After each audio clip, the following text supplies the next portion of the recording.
ditaruh di tengah aja bang. Gelap banget muka mereka loh. Sama aja sih.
Shalom semua warga kerajaan.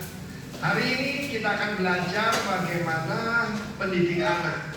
Dan ini anak yang istimewa, yaitu Tuhan Yesus kita ya. Dan saya percaya bagaimana Allah Bapa menaruh dia pada keluarga yang tepat. Yusuf adalah seorang yang disebut seorang yang tulus hati dan tidak gerusa-gerusu. Ketika diberitahu tunangannya hamil, dia sedang mempertimbangkan.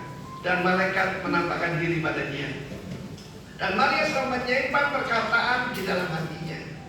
Kita tahu ketika Yesus berusia 12 tahun, orang Israel, orang Yahudi dalam hal ini, anak usia 12 tahun bisa disebut dewasa muda karena dia bar mitzvah.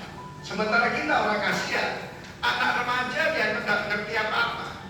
Karena itu di dalam kultur orang Yahudi tidak ada istilah puber ya. Anak usia 12 sampai 21, 20 bagi mereka itu tidak ada istilah semacam itu. Dan firman Allah mengatakan dia bersoal jawab, mengajukan pertanyaan kepada para ahli Taurat dan mereka tercengang. Orang tuanya juga tidak mengerti dia. Perhatikan ini bagaimana hidup yang reproduktif. Ayat 51 dan 52 saya bacakan dalam bahasa Inggris. And he went down with them and came to Nazareth and was subject to them, but his mother kept all these sayings in her heart. And Jesus increased in wisdom and stature, and in favor with God and man. Perhatikan, manusia paling sempurna di dunia karena dia adalah God-man, ya, dan tidak pernah kehilangan keilahiannya. Dan kita melihat bagaimana dia turun, went down, turun dari Yerusalem ke Nazaret. Yerusalem kota yang disebut puncak keindahan, Sion puncak keindahan. Nazaret disebut kota aman dan baik keluar dari Nazaret. Tetapi ini kuncinya, ya. Dan dia merendahkan diri di bawah bimbingan dan tuntunan daripada Yusuf dan Maria. Dia yang sempurna, tetapi dia tetap merendahkan diri. Ternyata merendahkan diri sini subject to them itu hipotasu. Ada di mata kanan, ada 3 tingkatan. Pertama tunduk, tunduk itu menurut tapi kurang setuju. Taat itu menurut dengan sukacita. Tapi di sini Yesus honoring them, menghormati mereka. Biarlah kita tahu dia menghormati orang tua, termasuk orang tua di bumi, ya. Agar mereka diberkati luar biasa dan dipanjangkan umurnya di bumi. Nah kita melihat kemudian he increase in wisdom and stature. Dia meningkat, bukan cuma bertumbuh tapi meningkat luar biasa. Dan firman Allah juga mengatakan bagaimana dikasih oleh Allah dan manusia. Ada sesuatu yang hilang di dalam kebudayaan kita sekarang ini, yaitu honoring parents. Anda mendengar ada seorang bapak di Bandung dituntut 3 miliar oleh anak-anaknya, dan dia tidak mau mengakui mereka. Bahkan anak yang menuntut dia itu pengacara dan anaknya meninggal dunia. Firman Tuhan tidak pernah keliru, saudara. Ada lagi yang mau menjarakan ibunya gara-gara tidak diberi motor atau diberi mobil. Kalau tidak terjadi di kalangan masyarakat kerajaan ini. Dan saya berdoa kita belajar seperti Kristus. You want to reproduce, increase, hormat pada orang tuamu, hormat kepada orang tua rohanimu dan mentormu. God bless you bagian kerajaan. Amin.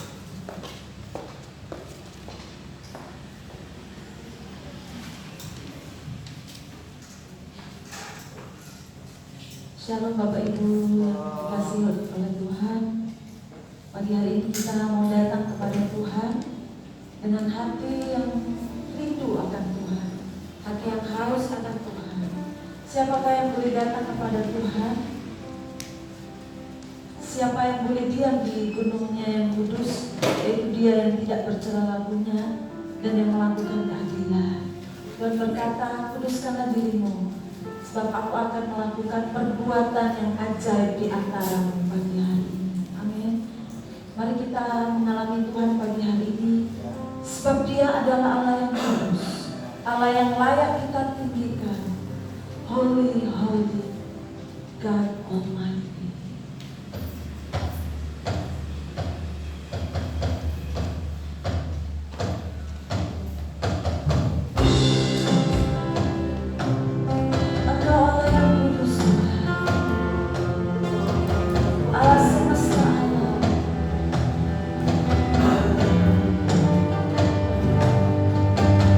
Holy, holy, holy.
hari ini Tuhan, kami percaya bahwa kalau kami boleh hidup sampai hari ini, kami boleh sehat sampai hari ini, semua bukan karena kekuatan daripada kami, tapi semua karena anugerah daripada-Mu. Dan kami percaya Tuhan, kesehatan yang Kau berikan kepada kami bukan hanya kesehatan secara tubuh, tapi kami mau belajar Tuhan, bagaimana sehat itu ketika kami berada di tempat dimanapun Kau tempatkan kami. Lingkungan itu menjadi sehat, keluarga itu menjadi sehat, pekerjaan yang kami lakukan pun di tempat kami kerja itu pun menjadi sehat, sehingga kesehatan yang Kau berikan dapat termanifestasi melalui hidup kami. Kami siapkan hati kami untuk kami mendengar firman-Mu Tuhan. Biarlah hikmat daripada-Mu turun, Roh Kudus aktif mengaktifkan hati kami. Kami siapkan hati kami untuk benih firman-Mu. Di dalam nama Tuhan Yesus kami berdoa dan ucap syukur. Amin. Mungkin Pak Felix, saya minta tolong pintunya ditutup aja.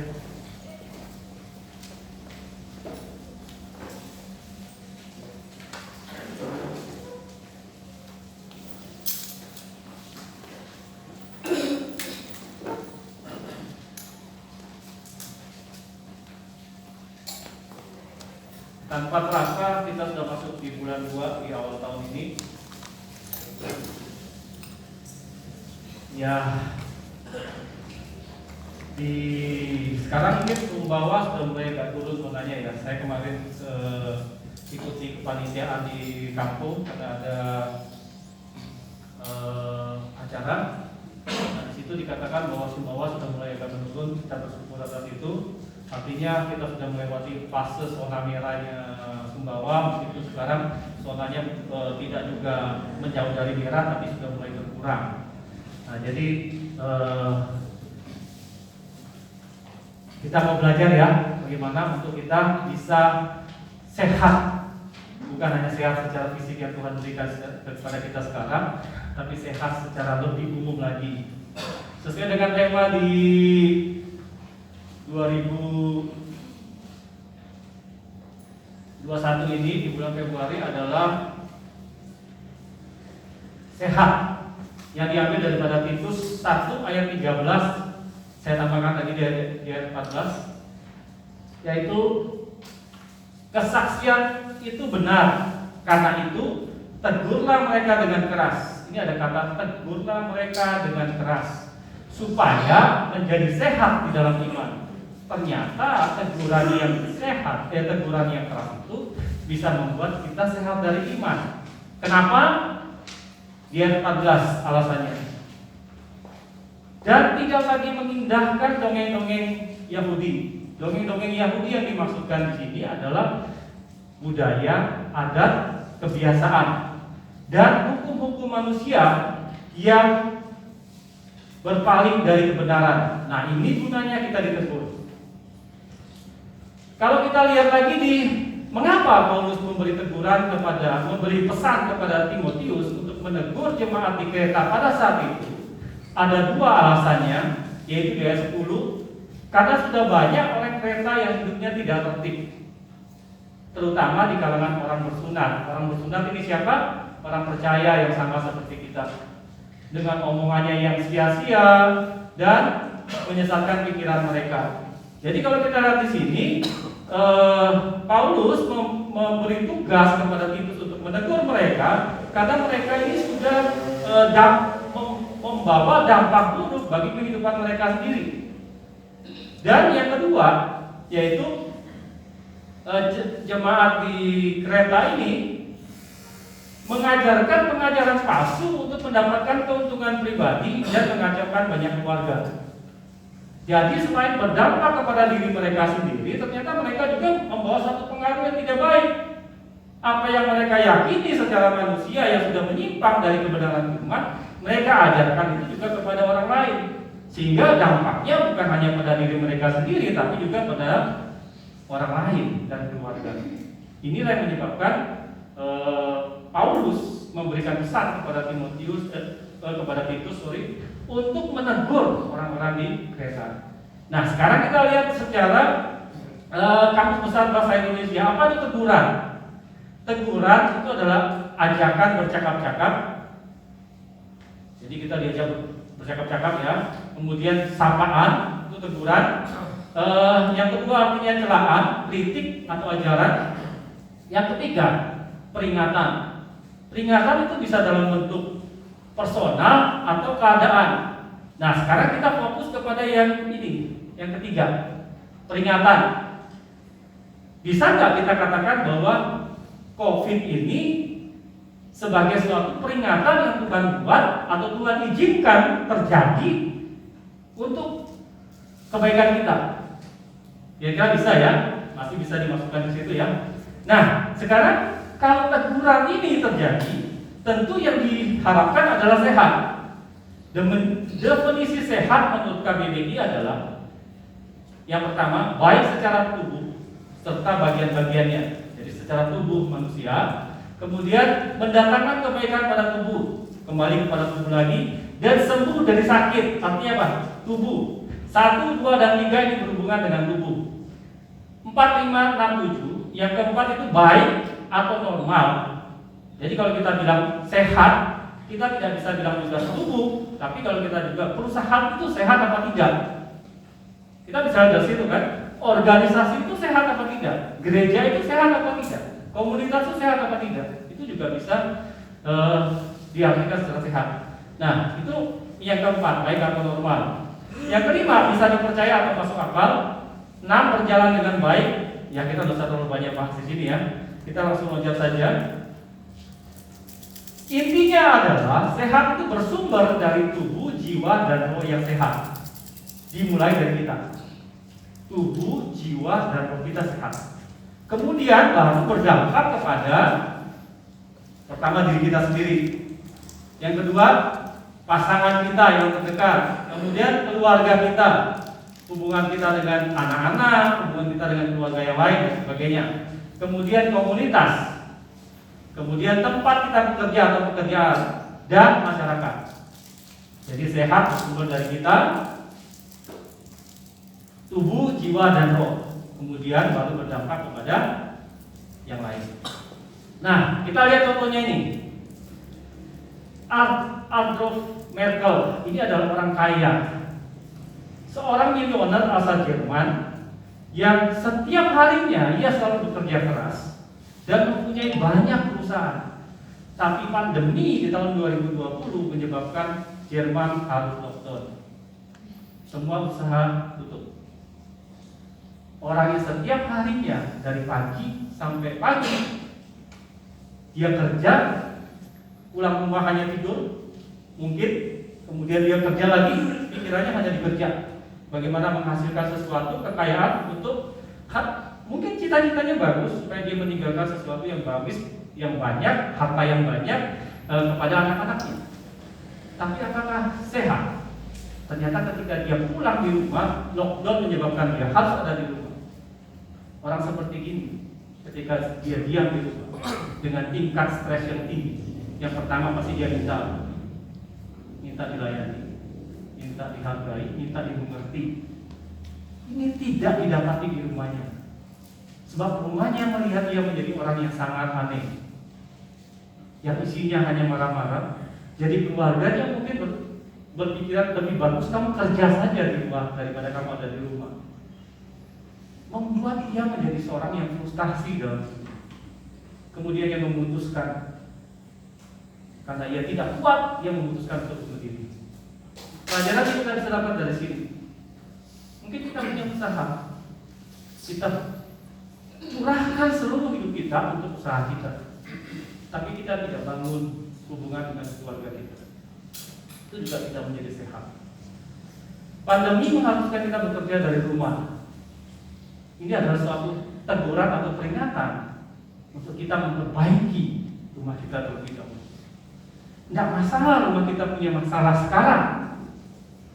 Paling tidak kita mengetahui persoalan-persoalan apa yang ada di rumah kita dan kita memperbaikinya sekarang, daripada kita biarkan kita asik dengan kerja kita, kemudian kita tahu-tahunya anak-anak kita sudah besar dan kita sudah tidak bisa menasihati mereka lagi. Lebih baik kita tahu sekarang. Yang kedua, seorang pekerja yang bekerja dengan hanya melakukan kewajiban tanpa hati. Maksudnya begini, seorang itu bekerja setiap bulan pasti akan mendapat gaji. Dia hanya memikirkan apa? Gaji sebagai tujuannya. Aku bekerja dapat gaji. Terserah bosku mengalami krisis atau tidak, saya tidak mau tahu. Itu urusannya. Bos, pandemi membuat sekarang ini menjadi ukuran. Kalau kita punya pegawai yang kemudian dia pandemi sekarang ya sudah, sekarang toko sepi dan sebagainya, ya sudah mau bilang apa? Nah, orang kayak gini biasanya adalah orang pertama yang dirumahkan, bekerja di rumah tidak digaji. Karena sekarang tidak ada PHK tapi dirumahkan. Nah, saya kagum dengan satu cerita yang saya dapat dari Surabaya. Ini satu kesaksian sebenarnya. Seorang pengusaha hotel di Surabaya. Begitu Surabaya PSBB, hotel langsung sepi. Pemilik hotel kemudian berdoa, Tuhan, sepertinya aku tidak sanggup lagi untuk membiayai pegawai hotel. Padahal ini baru berlaku 2 bulan kalau nggak salah. Saya, Tuhan tolong pegawai mana yang saya harus rumahkan. Tapi apa yang terjadi? Kemudian pegawai ini mereka merasa dirinya bahwa kita harus siap. Kayaknya kalau kondisi tidak berubah, kita harus siap-siap dirumahkan. Mereka mengambil suatu tindakan. Mereka berkumpul berdiskusi. Di dalam hotel itu ada tukang masak, ada resepsionis yang biasa dalam telepon dan biasa dengan komputer. Mereka mengambil, bagaimana kalau kita buat orderan makanan secara online? Kita kasih servis antar gratis. Yang lakukan siapa? Kobe. Mereka kemudian memikirkan mereka ini. Kita buat ini, semua penghasilan kita kasih ke bos. Sekali pun itu lebih besar. Mungkin bahkan mereka menganggap bisa jadi lebih kecil. Paling tidak bos ini jangan sampai rugi karena bayar kita. Kira-kira kalau kita dapat pegawai seperti ini gimana? Mereka putar dari hotel menjadi makanan. Setelah mereka berjalan 2 bulan, 3 bulan, penghasilannya ternyata memang tidak cukup. Tapi karena bos melihat, pemilik hotel melihat apa yang dilakukan oleh karyawan, pemilik ini tidak jadi untuk mengeluarkan mereka. Sampai tidak lama kemudian PSBB dicabut, perekonomian mulai kembali. Mereka kembali, hotel mulai rapi. Hubungan karyawan dengan bos menjadi sangat baik. Pemilik hotel dan karyawannya sangat baik. Ini yang harusnya sebenarnya terjadi. Kita bekerja jangan hanya berpikir tentang tugas kita saja atau gaji yang Tuhan berikan kepada kita saja, tapi kita lihat, pernah tidak kita bayangkan bahwa ketika kita dikasih kerjaan itu berarti ada satu kebaikan dari Tuhan yang memberikan kita pekerjaan itu untuk menghidupi diri kita. Dan tahu sadar tak kita bahwa ketika pekerjaan itu diberikan berarti ada sesuatu yang Tuhan ini tidak dapat kerjakan dan dia butuh kita untuk mengerjakan. Kalau kita hanya pikir diri kita tidak mau tahu dengan semua. Nah ini kita perlu pikirkan. Krisis COVID bisa membuat kita memikirkan hal ini. Kitakah orang yang pertama akan ditendang perusahaan? Atau kita adalah orang yang paling terakhir dipertahankan perusahaan jika perusahaan itu menjadi krisis? Ini kita perlu pikiran yang sehat. Atau kita punya mental rendah diri. Jadi kita menganggap ya sudah kita adalah seperti ini.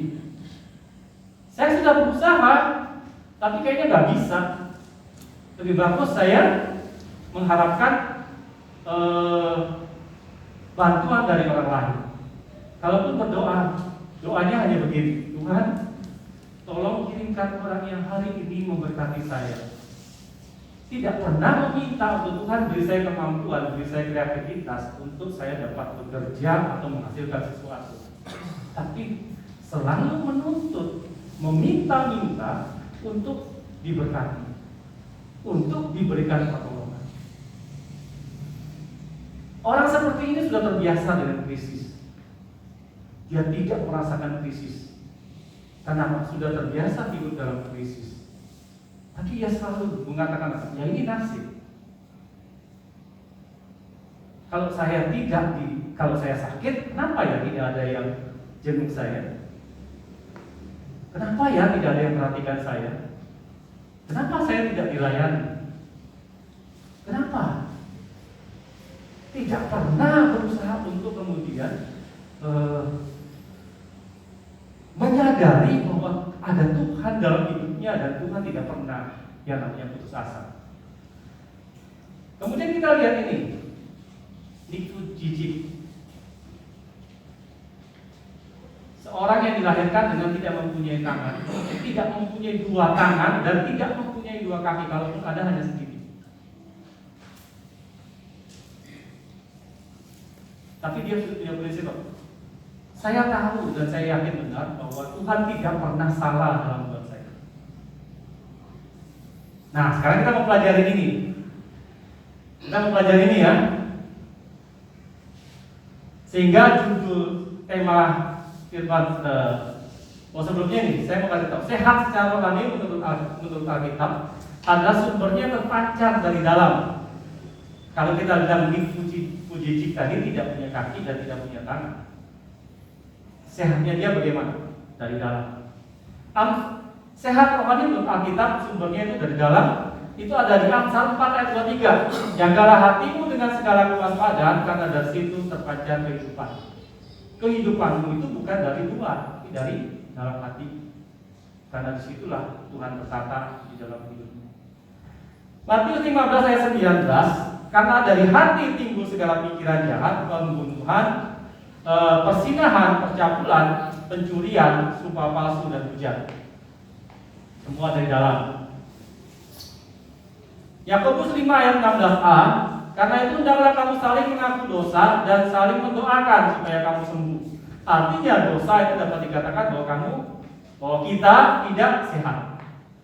Nah, kembali ke yang tadi saya bilang tentang Nick Vujicic.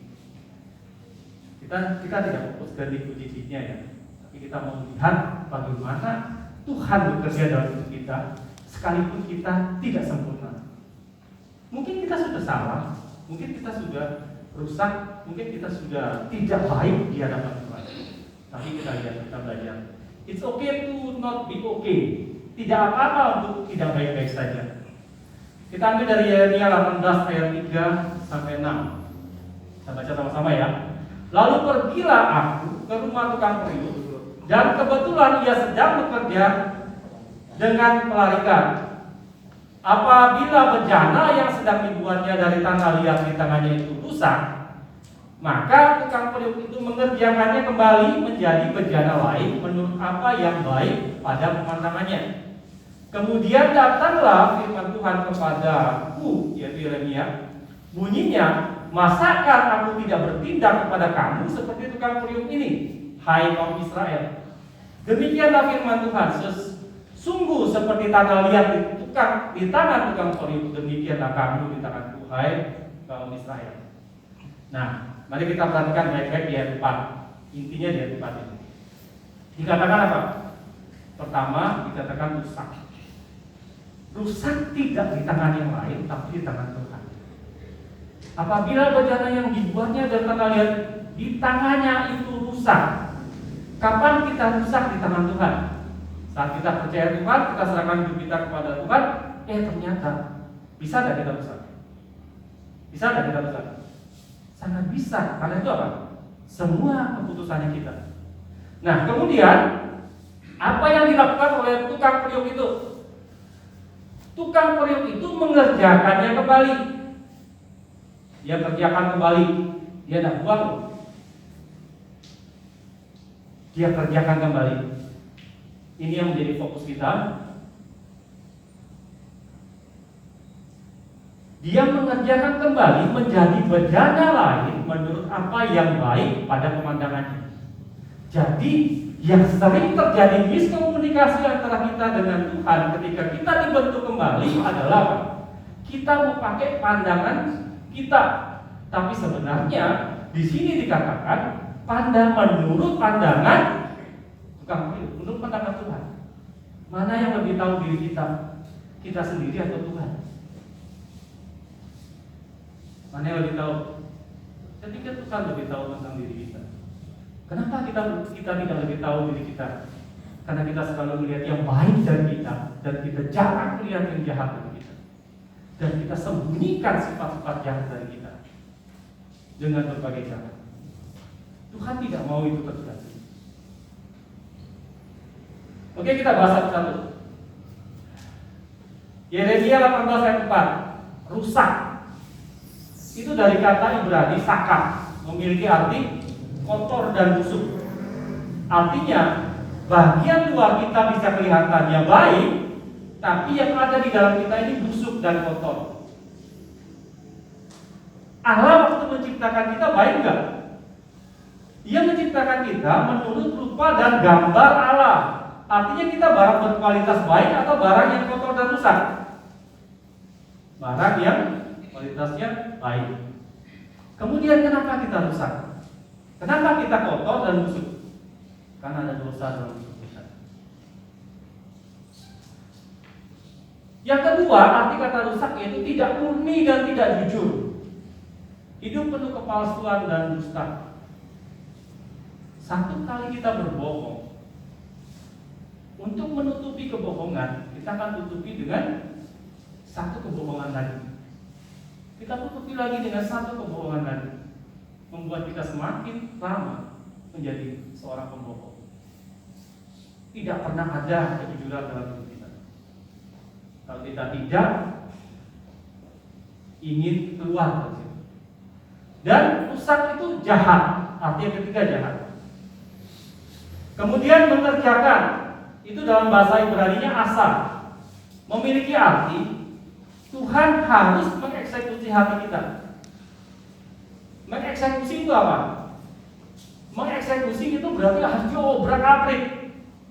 Yang paling parah atau puncak dari eksekusi adalah mati.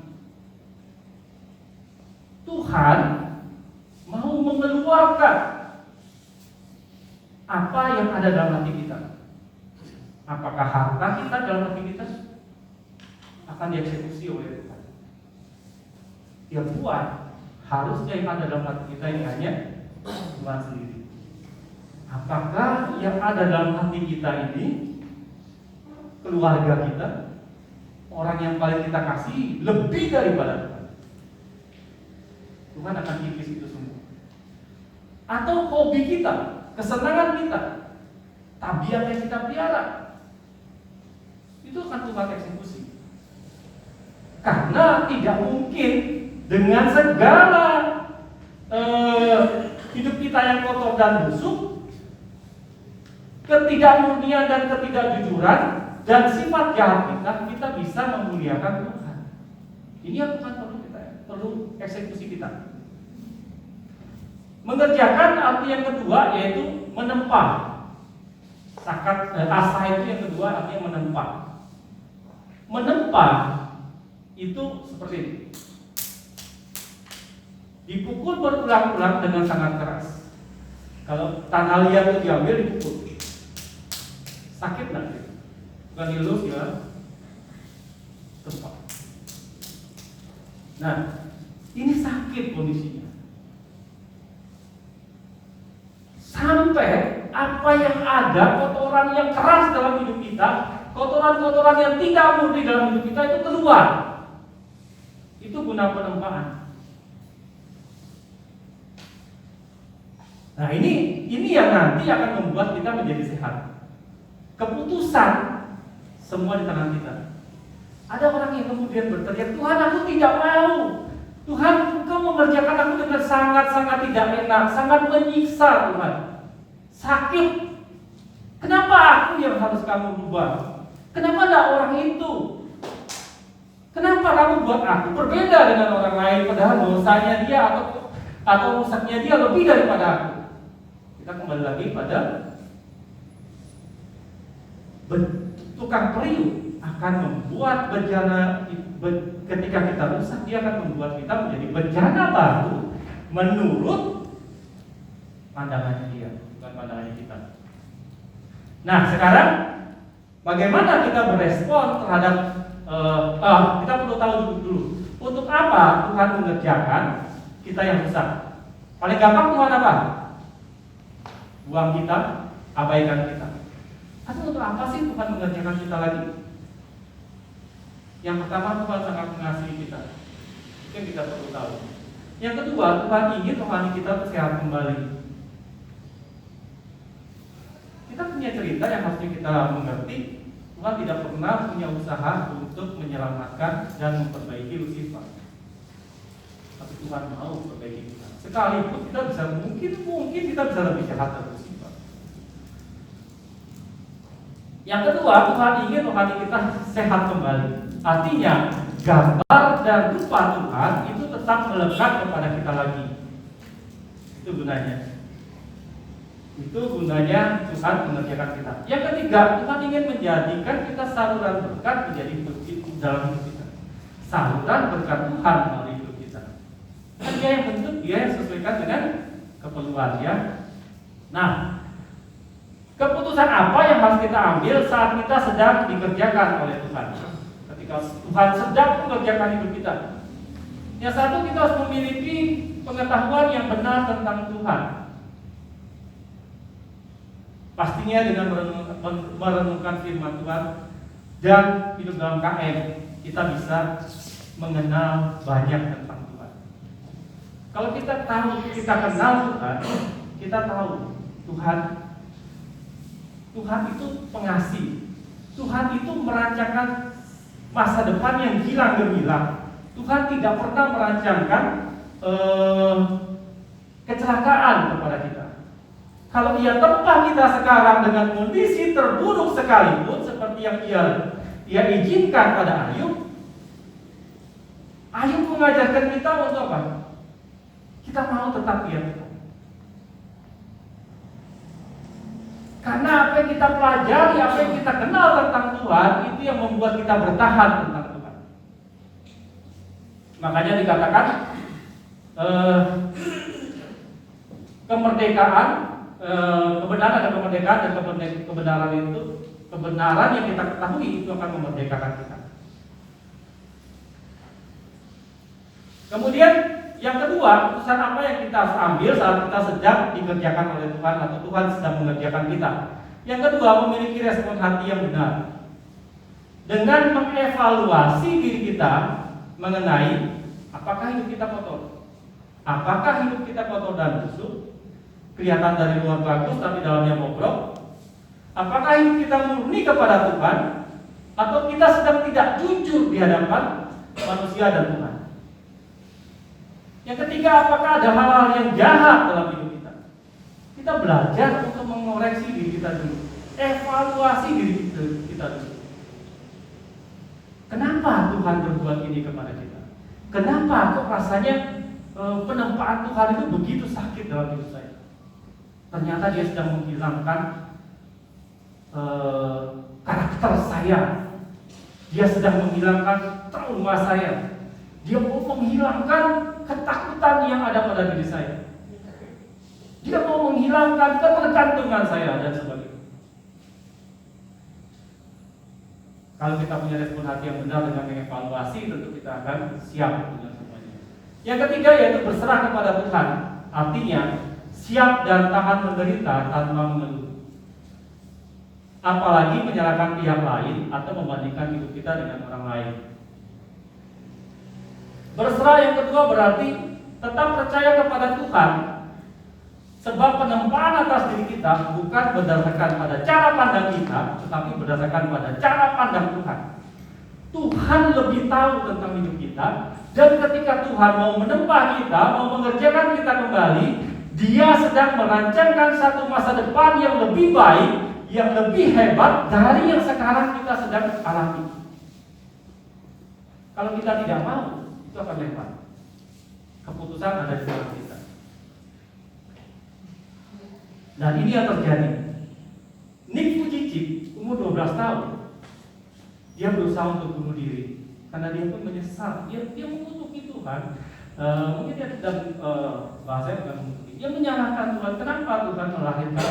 Tuhan membiarkan saya lahir dengan kondisi seperti ini. Saya ini jadi bahan ejekan, saya jadi minder. Setiap saya pergi kemana-mana, orang selalu lihat saya dan selalu semua memandang saya dengan sangat aneh. Dia memutuskan untuk bunuh diri. Tapi dia punya ibu yang luar biasa, yang hidup di dalam Tuhan, yang memberikan dia pencerahan, memberikan dia semangat hidupnya. Sampai ia kemudian bertemu pribadi dengan Tuhan dan ia menyadari bahwa ada rencana Tuhan dalam hidupnya. Kalau dia tidak mempunyai tangan, dia tidak mempunyai kaki, ia mempunyai mulut yang dia gunakannya. Ia pakai itu sehingga ia menjadi satu motivator besar dan dia mempunyai berbagai perusahaan yang ia kendalikan hanya dengan mulutnya. Sekarang ia berkeluarga dan mempunyai 2 anak. Kalau Tuhan bisa berbuat ini kepada Nick Vujicic, Tuhan bisa berbuat ini juga kepada kita. Kita normal. Mungkin saat ini kita tidak tahu apa yang kita bisa buat dengan kondisi kesehatan kita. Kita perlu tanya Tuhan. Kita perlu tahu, kita perlu kenal Tuhan. Kalau Kejadian 1 ayat 28 sudah dijelaskan, Tuhan memberkati mereka dan kemudian memberikan kita tugas. Beranak cuculah, artinya berbuah dan bermultiplikasilah, dan milikilah daerah kekuasaan. Kuasailah semua hasil ciptaan Tuhan. Dimulai dengan berkat yang Tuhan berikan kepada kita.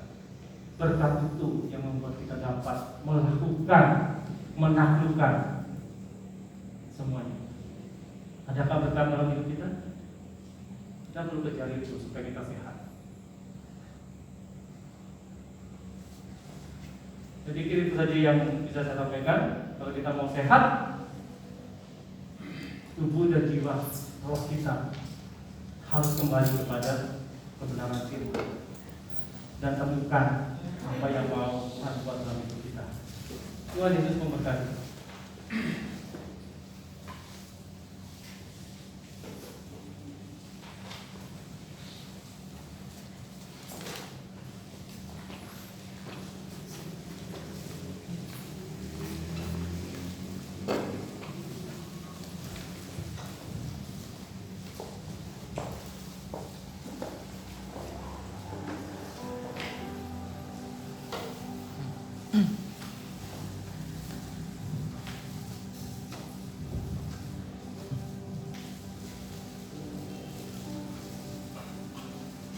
Kita mempersiapkan untuk perjamuan kudus bagi Bapak Ibu Saudara yang belum mendapatkan bisa mengambil.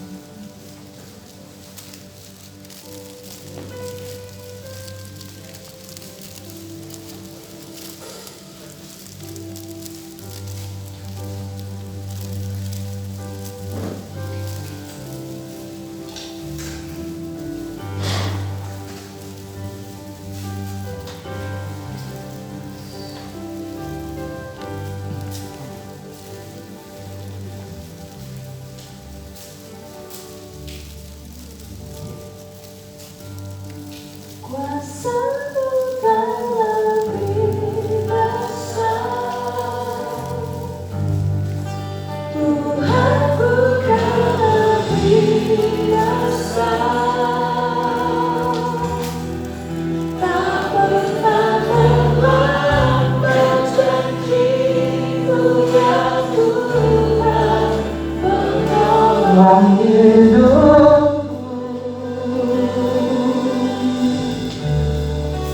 Kuasa-Mu terlebih besar, Tuhanku terlebih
kita bangkit berdiri.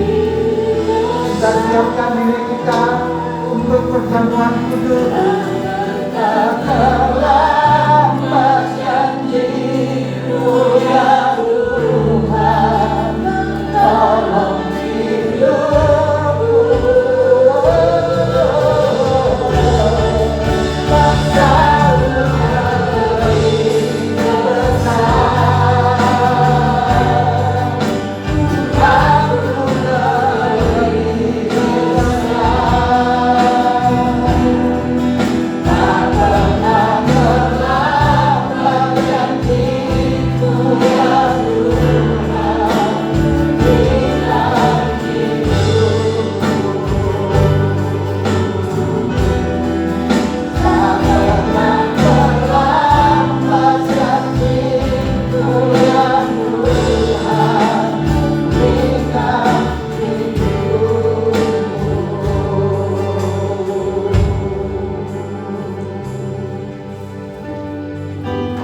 Siapkan hatimu untuk menyantap tubuh dan darah Tuhan Yesus. Adakah di tempat ini yang belum menerima roti dan anggur? Kalau kita sudah menerima roti dan anggur yang ada di tangan kita ini, mari kita merenungkan sejenak firman Tuhan. Apa yang dikatakan oleh firman Tuhan pada pagi hari ini. Kenapa kita yang sudah rusak ini, Tuhan mau memulihkan saudara dan saya? Beberapa hari ini saya merenungkan seperti firman Tuhan yang dibagikan hari ini. Kita sebenarnya butuh terus pemulihan demi pemulihan. Kita ini yang sudah rusak, tetapi di tangannya Dia yang sanggup memulihkan saudara dan saya. Kenapa saudara yang dikasihi Tuhan? Sepanjang bulan Januari ini, saya merenungkan semuanya itu. Hanya satu hal yang Dia lakukan. Semuanya itu oleh karena kebaikannya. Oleh karena kebaikannya, seperti firman Tuhan Yohanes 3 ayat 16 yang berkata,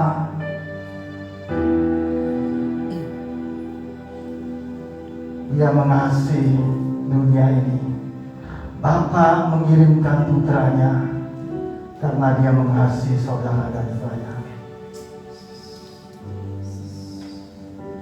Renungkan sejenak sebelum kita menikmati tubuh dan darahnya. Saya dan saudara yang sudah rusak, tapi Dia memulihkan, terus memulihkan. Pemulihan itu terjadi ketika hubunganmu dengan Dia, engkau mulai datang pada Dia. Engkau tanpa menyalahkan orang-orang di sekitarmu, tapi engkau datang kepada Dia dengan ketulusan hatimu. Ini aku Tuhan, pulihkan aku. Ketika engkau tidak melihat kesalahan orang-orang lain di sekitarmu, engkau hanya melihat dirimu dengan Dia. Roh Kudus yang akan menuntun membimbingmu, yang akan menguatkanmu, sehingga ketika engkau memiliki hubungan pribadi dengan Dia, ketika Dia berkata padamu, itu yang menguatkan engkau, itu yang memampukan engkau bisa berjalan bersama dengan Dia. Ingatkan terus kebaikannya. Dari semula, sebelum engkau mengenal Dia, Dia sudah berbuat baik denganmu. Apalagi setelah engkau sudah di zamannya, yang pada saat kasih yang mula-mula itu. Dan setelah engkau menanjak dari bayi, anak-anak, sampai ke pemuda, sampai kepada dewasa, ada pergolakan-pergolakan di dalam kehidupanmu. Disitulah Dia tetap menunjukkan kebaikannya kepadamu. Kuatkan dan teguhkan hatimu. Sebelum kita menyantap roti dan anggur yang ada di tangan kita ini, mari kita bersekutu secara pribadi dulu dengan Dia. Katakan, keluarkan isi hatimu saat ini. Dia ada di tengah-tengah kita ini. Dia akan memulihkanmu, menyembuhkanmu, menguatkanmu. Teguhkan, kuatkan dan teguhkan hatimu. Hina namanya rasa. Kita apa yang rasa sih dalam apa yang rasa. Sini kita apa yang rasa di dalam apa yang rasa. Kita apa yang rasa di dalam apa yang rasa.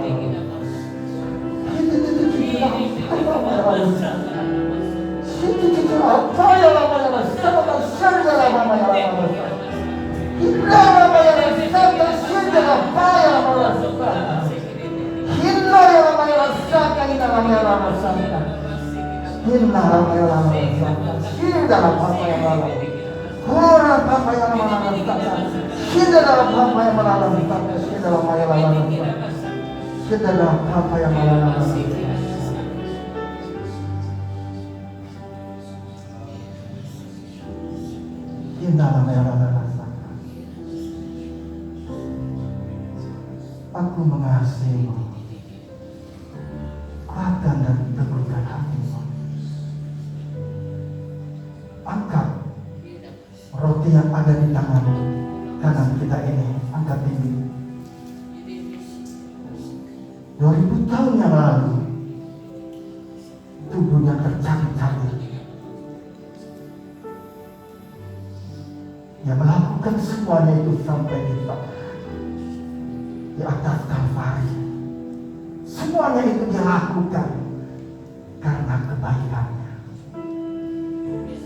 karena ketulusan hatinya, karena dia mengasihi saudara dan saya. Angkat roti ini, ini tanda persetujuan saudara dengan dia. Bukankah roti yang ada di tangan kita ini merupakan persekutuan kita dengan tubuh Kristus? Mari kita makan dalam nama Tuhan Yesus.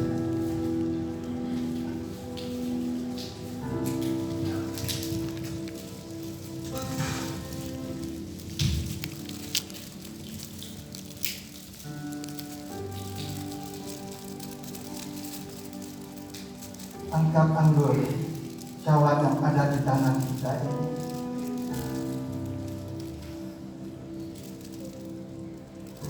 Oleh bilur-bilurnya saudara dan saya sudah disembuhkan. Semua pelanggaranmu, segala hal apapun yang ada dalam kehidupan saudara dan saya, Dia sudah tebus di atas Kalvari dengan darahnya yang putih, sehingga menguduskan saudara dan saya, memulihkan saudara dan saya. Ada hal-hal yang besar yang Dia mau lakukan dalam kehidupanmu, sehingga Dia membayar harga dan lunas dan sudah selesai semuanya itu di atas Kalvari. Bukankah anggur yang ada di tangan kita ini merupakan persetujuan kita dengan darah Yesus? Mari kita minum dalam nama Tuhan Yesus.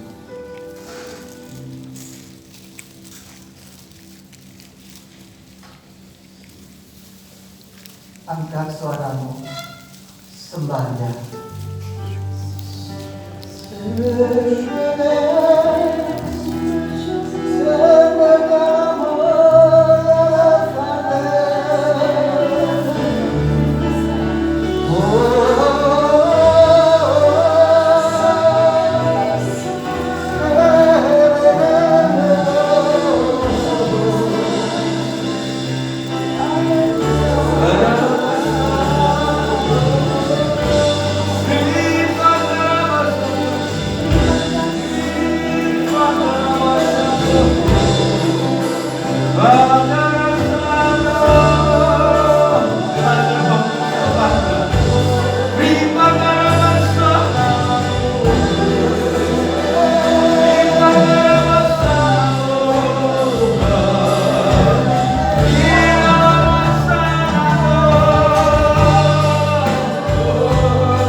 Kami bangga punya Allah seperti Tuhan Yesus yang senantiasa bersama kami.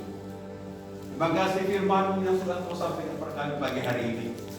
Meteraikan semua firman-Mu, kami tahu yang membuat kami merdeka dari situasi ini oleh kebenaran-Mu, oleh kuasa firman-Mu Tuhan.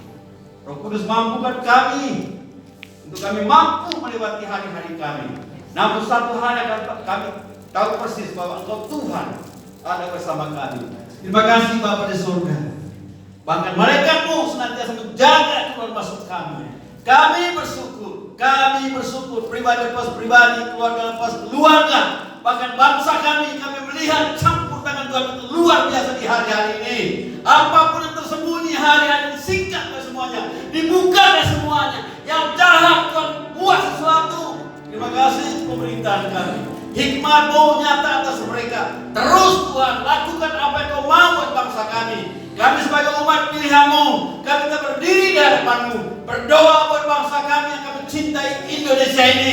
Karena kami dilahirkan di bangsa ini untuk memberkati bangsa ini dalam doa-doa kami dan kehidupan kami. Kami tidak bisa membalas apa-apa kebaikan Tuhan buat bangsa ini. Setelah kami serahkan bangsa dalam tangan Tuhan, biar Tuhan sendiri ambil alih. Kami Tuhan, ini kami anak-anak-Mu berdiri di hadapan-Mu. Kami merupakan salam buat bangsa ini. Biar salam damai sejahtera turun atas bangsa kami Indonesia. Sehingga COVID-19 ini dilenyapkan di bangsa ini. Dan kami kutuk semua tipu daya iblis yang merongrong bangsa kami, bahkan bangsa-bangsa lewat COVID-19 ini. Dan kami percaya Tuhan, tangan-Mu tidak kurang panjang menjamah kami semua anak-anak-Mu di bumi Indonesia ini, bahkan bangsa-bangsa. Kami percaya telinga Tuhan tidak kurang tajam mendengar setiap seruan kami, anak-anak-Mu, bahkan umat-umat-Mu dimanapun umat-Mu berada, baik di Indonesia bahkan bangsa-bangsa. Haleluya. Kami bersyukur karena bumi dan tumbuhan kaki-Mu, langit di atas tempat Kau bertahta. Kepada siapa kami harus berlari kalau bukan kepada Engkau? Siapa yang kami sembah? Yesus Kristus Tuhan kami yang berdaulat atas bangsa-bangsa, yang berdaulat atas kami semua. Terima kasih Tuhan. Kami bersyukur. Bahkan pagi hari ini kami boleh terima perjamuan kudus untuk kami mengingatkan persekutuan kami lebih lagi dengan Tuhan, mengingatkan kematian kebangkitan Tuhan buat kami semuanya. Berkati semua umat-Mu yang tidak sempat hadir dimanapun mereka berada, mungkin yang sedang di luar kota atau kami yang di Sumbawa ini. Berkati ya Tuhan, apapun situasi dan kondisinya, kami hanya percaya Kau Allah Maha Hadir, mengerti setiap keadaan kami, mengerti setiap kebutuhan kami. Engkau Allah yang Maha Tahu. Kami percaya Engkau lah jalan keluar setiap persoalan apa yang kami hadapi hari-hari ini. Kami bersyukur lewat kejadian ini di hari-hari, supaya kami lebih serius dengan Tuhan, lebih serius lagi merenungkan firman Tuhan. Terima kasih, kami bersyukur. Terima kasih Engkau lah jalan kebenaran dan kehidupan kami ini. Kami bersyukur sepanjang bulan sudah berlalu, kami sudah di bulan Februari 2021. Kami tetap melihat tangan Tuhan terus menopang kami, membelai kami, memberkati kami. Bahkan apa yang kami kerjakan, Tuhan memberkati kami. Terima kasih berkat rohani, jasmani, kesehatan, usaha, pelayanan, Tuhan memberkati kami semuanya. Bukti cinta kami padamu, kami boleh kembalikan perpuluhan kami di Februari ini, dan kami juga memberikan persembahan yang terbaik. Terima kasih Bapa di surga. Berkati kami semua yang hadir pagi hari ini. Berkati hamba-Mu yang menyampaikan nasihat-Mu, pribadi, keluarga, dan apa menjadi mimpi-mimpinya ke depan. Engkau memberkati hamba-Mu. Terima kasih buat kami semua. Tuhan memberkati kami pagi hari ini. Darah Yesus memprotek kami semua. Darah Yesus membungkus kami semuanya. Darah Yesus menguduskan ke hati dan pikiran kami. Darah Yesus, dan kami keluar masuk kami. Tetap kami dalam hadirat Tuhan. Sebab dalam hadirat-Mu ada kepastian, ada kelepasan, ada pemulihan, ada kesembuhan yang Tuhan nyatakan dalam kami. Terima kasih, doa kami dan segala pujian, hormat, kemuliaan hanya bagi-Mu. Dalam nama Yesus kami berdoa. Haleluya. Amin.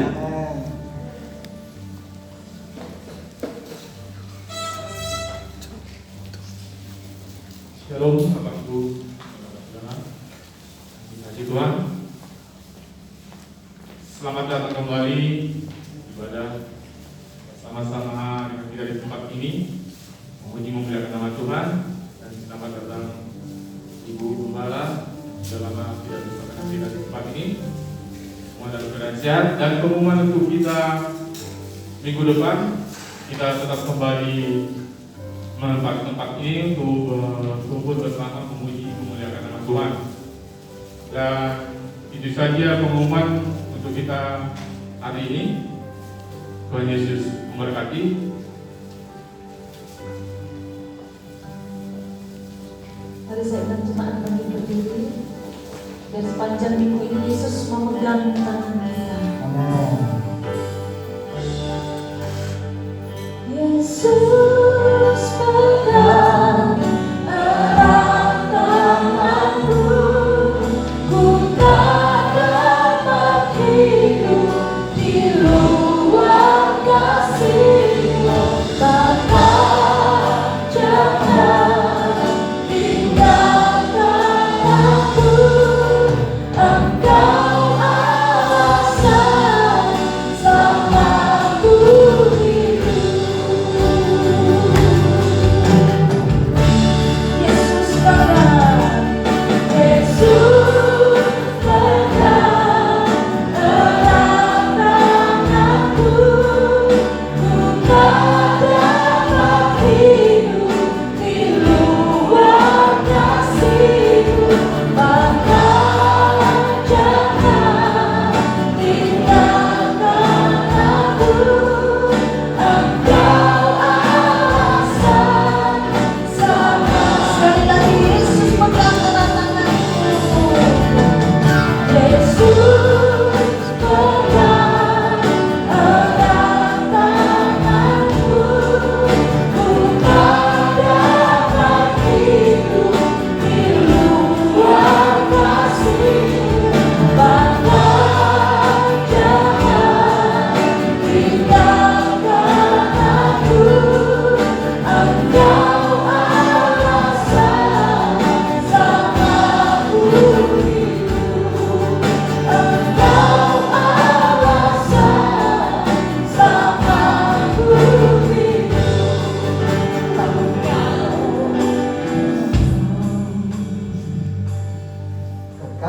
Kekasih Tuhan, angkat kedua tanganmu, terimalah berkat Tuhan. Tuhan memberkati engkau dan melindungi engkau. Tuhan menyinari engkau dengan wajah-Nya dan memberi engkau kasih karunia. Dan Tuhan menghadapkan wajah-Nya kepadamu dan memberi engkau damai sejahtera. Damai sejahtera Allah yang melampaui segala akal akan menjaga hati dan pikiranmu sehingga engkau tetap kuat dan menjadi seorang pemenang yang daripada Tuhan Yesus Kristus. Semua yang percaya dan yang sudah diberkati sama-sama katakan amin. Tuhan Yesus memberkati.